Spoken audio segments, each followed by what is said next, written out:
नमस्कार, आप देख रहे हैं आज तक। आपके साथ मैं हूं सईद अंसारी। भारत में अलकायदा के खतरनाक प्लान का एक बार फिर से खुलासा हुआ है और इस बार दिल्ली पुलिस ने बेंगलुरु से एक मौलवी को गिरफ्तार किया है। एक ऐसा मौलवी जो केवल बेंगलुरु या कर्नाटक ही नहीं बल्कि देश के कई सारे हिस्सों में अपने धार्मिक प्रवचनों के लिए मशहूर था। दिल्ली पुलिस का दावा है कि ये मौलवी अलकायदा के स्लीपर सेल का कमांडर है। दिल्ली पुलिस के स्पेशल सेल को ये लगता है कि इस कथित कमांडर से पूछताछ के बाद आतंकवादियों की साजिश से जुड़े कई सारे अहम खुलासे हो सकते हैं।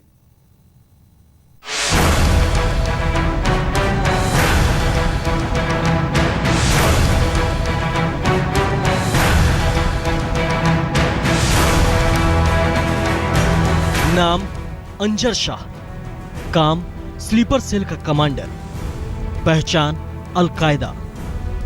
दिल्ली पुलिस के स्पेशल सेल ने बेंगलोर से जब इस शख्स को गिरफ्तार किया तो अच्छों के होश उड़ गए। नहीं तो ये शख्स किराए पर चंद महीनों के लिए कहीं कमरा किराए पर लेकर गुपचुप तरीके से रहता था। न ही इसकी पहचान किसी रहस्यमयी नौकरी पेशा के तौर पर थी, बल्कि अंजर शाह की पहचान एक धर्मगुरु के तौर पर थी। बतौर मुस्लिम धर्मगुरु अंजर शाह को देश के कई हिस्सों में उपदेश देने के लिए बुलाया जाता था। अंजर शाह के कई वीडियो YouTube पर हैं, जिनमें यह शख्स किसी मौलवी की तरह इस्लाम की आयतें सुनाता है और सैकड़ों लोग इत्मीनान से सुनते हैं। दिल्ली पुलिस के दावों की माने तो मजहबी तकरीर सुनाना असल में महज इसके लिए एक ढोंग है। असल में अंजर शाह अलकायदा के स्लीपर सेल का कमांडर है। देश में जहां तहां फैले हुए अलकायदा के आतंकियों को पैसे और जरूरत का सामान पहुंचाना ही इसका काम है। दरअसल गिरफ्तार आतंकी अंजार शाह नौजवानों को अलकायदा में शामिल करने के लिए प्रेरित करता था। इतना ही नहीं, ये खुद ओसामा बिन लादेन से भी प्रभावित था। दिल्ली पुलिस की स्पेशल सेल इसकी गिरफ्तारी को बड़ी कामयाबी मान रही है और पुलिस का कहना है कि इसकी गिरफ्तारी से अलकायदा के कुछ और राज भी सामने आएंगे। अंजर शाह को दिल्ली पुलिस ने बेंगलुरु के जयनगर से गिरफ्तार किया। बेंगलुरु में ही अंजर शाह बांध शांकरी इलाके की एक मस्जिद में 4 साल तक मौलवी रहा, लेकिन एक महीने पहले वो बेंगलोर के इलियास नगर की मक्का मस्जिद में बतौर मौलवी काम करने लगा। बुधवार को जब दिल्ली पुलिस ने उसे गिरफ्तार किया तो वो आसिफ नाम के अपने एक अनुयायी के घर था। अंजर शाह को गिरफ्तार करने का ये पूरा ऑपरेशन बेहद खुफिया अंदाज में पूरा किया गया। हमारे पास डेफिनेट इन्फॉर्मेशन थी जो मोहम्मद आसिफ और अब्दुल रहमान जो गिरफ्तार ऑलरेडी हो चुके हैं, उनके इंट्रोगेशन में डिटेल्स जो मिली थी उसके बेसिस पे हमारी टीम बेंगलोर पहुंची और कल सुबह इसको गिरफ्तार करके यहाँ पटियाला हाउस कोर्ट में पेश किया गया और 20 जनवरी तक ये पुलिस कस्टडी में भेज दिया गया है। इससे आगे पूछताछ होगी, तब और तथ्यों का खुलासा होने की उम्मीद है। अगर दिल्ली पुलिस का दावा सही है तो अंजर शाह अलकायदा की उस खौफनाक साजिश का हिस्सा है जिसका मकसद सिर्फ और सिर्फ तबाही मचाना है। अलकायदा के टारगेट पर इस बार भारत है, जिसके कई सबूत जांच एजेंसियों को मिल चुके हैं। अलकायदा से जुड़े कुछ और आतंकियों की गिरफ्तारी भी इससे पहले हो चुकी है। वहीं इन आतंकियों से हुई पूछताछ में यह भी खुलासा हो चुका है कि इस बार अलकायदा का मकसद भारत में किसी बड़ी साजिश को अंजाम देना है। अलकायदा के निशाने पर देश के कई अहम शहरी नहीं बल्कि कई बड़े राजनेता भी हैं। लेकिन अंजर शाह की गिरफ्तारी से देश में फैल रहे अलकायदा के नेटवर्क को दिल्ली पुलिस ने बड़ा झटका दिया है। इस वक्त हम स्पेशल सेल के दफ्तर के बाहर मौजूद हैं। आप देख सकते हैं कि मौलाना अंजार को दिल्ली पुलिस की स्पेशल सेल ने गिरफ्तार किया है। दरअसल जो मौलाना अंजार है उस पर तरह तरह की स्पीचेस देने का आरोप है। इसके अलावा ओसामा बिन लादेन का प्रीचर बताया जाता है। इसके अलावा इसके पास से 2 पासपोर्ट मिले हैं। साथ साथ इस पर आरोप है कि इसने जो है धार्मिक जो सद्भाव जो है उसको बिगाड़ने की कोशिश की है। बहरहाल 2 जो आरोपी थे इस मामले के, उन दोनों से जब पूछताछ हुई, उनके पूछताछ के आधार पर अंजार को गिरफ्तार किया गया है। मामले की जांच की जा रही है। स्पेशल सेल ने इनको रिमांड पर ले रखा है अंजार को, और पुलिस का यही कहना है कि जब तक इस पूरे मामले में तफ्तीश आगे नहीं बढ़ती तब तक और ज्यादा जानकारी देना मुमकिन नहीं है। हिंदुस्तान में दहशत और आतंक को बढ़ावा देने के लिए अलकायदा ने इंडियन विंग शुरू की है। जांच और खुफिया एजेंसियों का मानना है कि देश में ये आतंकी कई स्लीपर सेल बनाने की फिराक में भी है। तो वहीं इनकी खौफनाक साजिश के लिए विदेशों से फंडिंग की बातें भी सामने आई हैं। मतलब साफ है कि इन आतंकियों से पूछताछ के बाद दिल्ली पुलिस अलकायदा के मिशन इंडिया से जुड़े कुछ बड़े राज बेपर्दा कर सकती है। चिराग गोठी, दिल्ली, आज तक। दिल्ली पुलिस का ये दावा है कि अंजर शाह अलकायदा का कमांडर है। इसका काम देश भर में काम कर रहे अलकायदा के आतंकवादियों तक दहशत का सामान पहुंचाना है। सूत्रों की बात माने तो पुलिस के पास पैसे के लेन देन के सुराग भी हैं, जिन्हें अंजर के खिलाफ पुख्ता सबूत पुलिस मान रही है। लेकिन अंजर शाह का परिवार और अंजर शाह को बतौर मौलवी जानने वाले लोग पुलिस के इन दावों को गलत बता रहे हैं।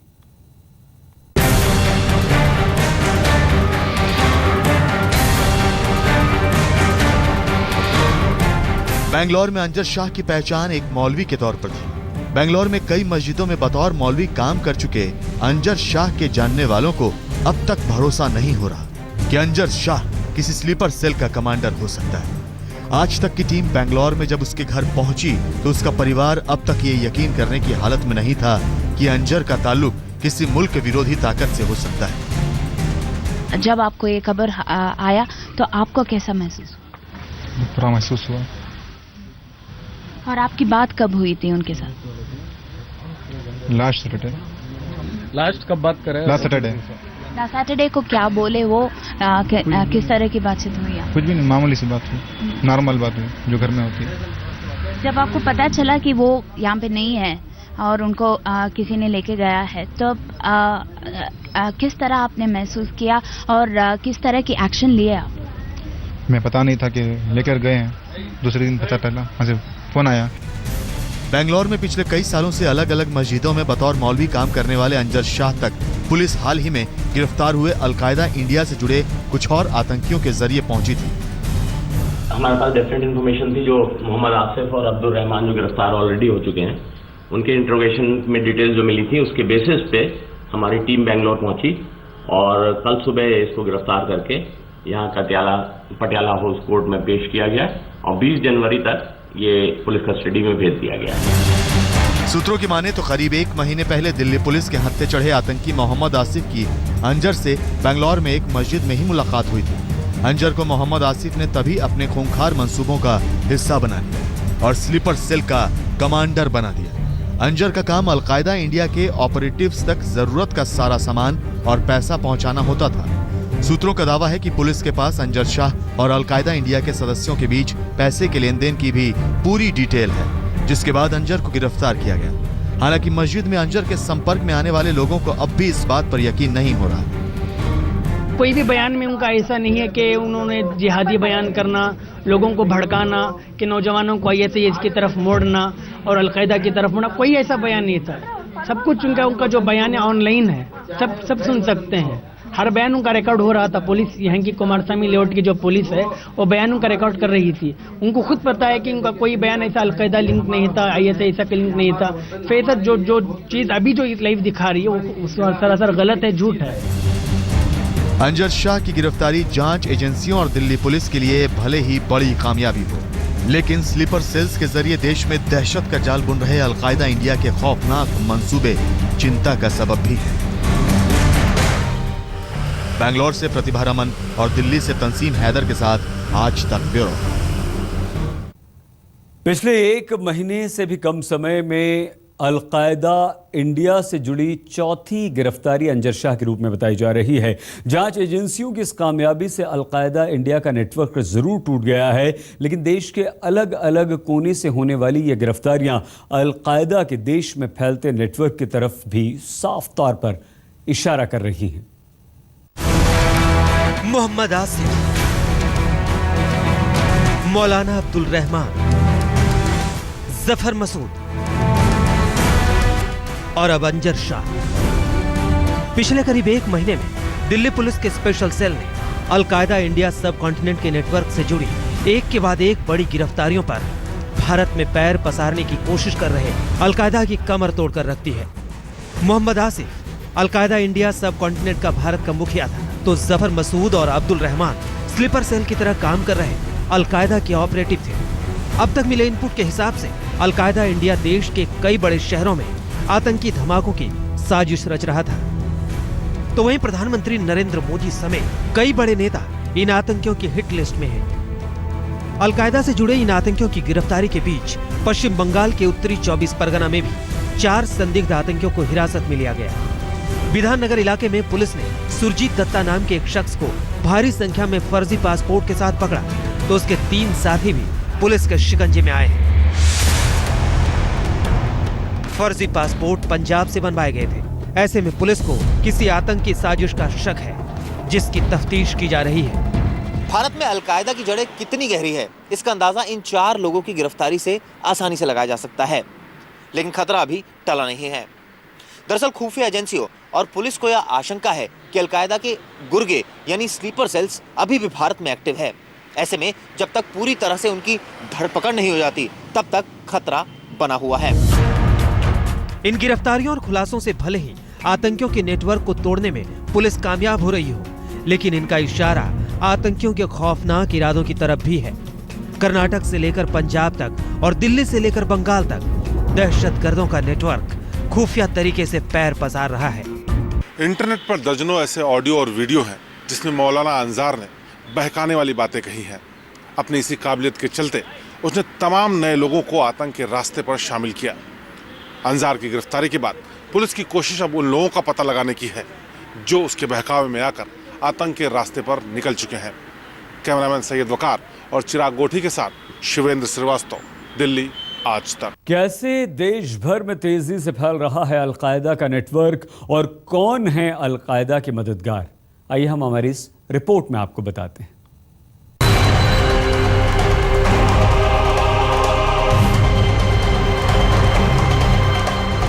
सबसे खतरनाक आतंकवादी ओसामा बिन लादेन को तो अमेरिका ने पाकिस्तान में घुसकर 2 मई 2011 को एबटाबाद में मार गिराया था। लेकिन दुनिया से अभी भी अलकायदा की जड़ें खत्म नहीं हुई हैं। आज की तारीख में कमान अयमान अल जवाहिरी के पास है और उसके आतंकी दिमाग में भारत के खिलाफ बारूद भरा हुआ है। यही वजह है कि अलकायदा भारत में भी अपने मॉड्यूल तैयार कर रहा है। खुलासा दिल्ली और कटक से गिरफ्तार आतंकियों से हो चुका है। बेसिक जो मोटिवेशन था, ये चीफ इंडियन विंग का चीफ था ये, और इसका रिक्रूटमेंट और मोटिवेशन का काम था। ये यहाँ पर संभल में पेटी जॉब्स वगैरह करता था। अभी वो मुनीम का काम कर रहा था और उससे अब फर्दर इंट्रोगेशन में पता चलेगा कि और इसने क्या क्या कार्रवाई करी है। पिछले कुछ हफ्ते पहले अल बगदादी की तरफ से मैसेज आया था कि देखो हम बांग्लादेश में स्थापित हो गए और आप बहुत अलग अलग ग्रुप हो, अलकायदा है, तालिबान है, फलाना है, फलाना है, फलाना है। अभी समय आ गया है कि सारे टेररिस्ट को एकजुट होके एक ही मकसद से काम करना है, और वो मकसद है कि हिंदुस्तान जैसे देश को ज़्यादा से ज़्यादा नुकसान पहुंचाना है। भारत में अलकायदा कई तरीकों से अपने मंसूबों को अंजाम देने की फिराक में है। इस साजिश में उसे कई तरीकों से मदद मिल रही है। ये भी खुलासा हो चुका है कि पाकिस्तान भी अलकायदा के जरिए भारत में दहशत को परवान चढ़ाने की नापाक इरादों को अंजाम देने में जुटा है। भारत में इंडियन मुजाहिदीन की कमर टूट चुकी है। नए तरीकों से नए टीम की जरूरत पाकिस्तान की नापाक खुफिया एजेंसी ISI को महसूस हुई। अलकायदा के साथ डील हुई। अलकायदा का नाम बड़ा है और इस नाम से पैसे भी संगठन के पास है। ओसामा के मारे जाने के बाद अलकायदा मजबूती से उठ नहीं पा रहा था, लिहाजा अब वो भारत और बांग्लादेश में अपना आधार बनाकर नेटवर्क बढ़ाने की कोशिश कर रहा है। सूत्र ये भी बता रहे हैं कि भारत में अलकायदा को इंडियन मुजाहिदीन और सिमी से भी चोरी छिपे मदद मिल रही है। इंडियन मुजाहिदीन का कुछ संपर्क में वहां पर आए थे पाकिस्तान में, इन लोगों का संपर्क वहां हुआ था। भारत में तबाही फैलाने के अलकायदा के मंसूबों को हवाला के जरिए पाकिस्तान से फंडिंग हो रही है। इसके अलावा भारत में मौजूद स्लीपर सेल लूट के पैसों से भी आतंकी हमलों की योजना बनाते हैं, जिसे माले गनीमत कहा जाता है। जाहिर है अलकायदा को हथियार बनाकर पाकिस्तान दहशत की नई पारी खेलने की योजना बना रहा है, जिसे वक्त रहते कुचलने की सख्त जरूरत है। दिल्ली से अरविंद ओझा, चिराग गोठी और जितेंद्र बहादुर सिंह के साथ आज तक ब्यूरो। आमिर खान केंद्र सरकार के इनक्रेडिबल इंडिया के ब्रांड एम्बेसडर नहीं रहेंगे। पर्यटन मंत्रालय ने इसकी पुष्टि कर दी है। मंत्रालय के सूत्रों का कहना है कि आमिर खान से सरकार का सीधे कोई सहमति नहीं थी। मंत्रालय In 2016, my name is Gaurav Preti and here we go. Sahil the Chewbacca made sure that he watched the first day first show of Star Wars and was ready with those spoiler alerts. So, Rohit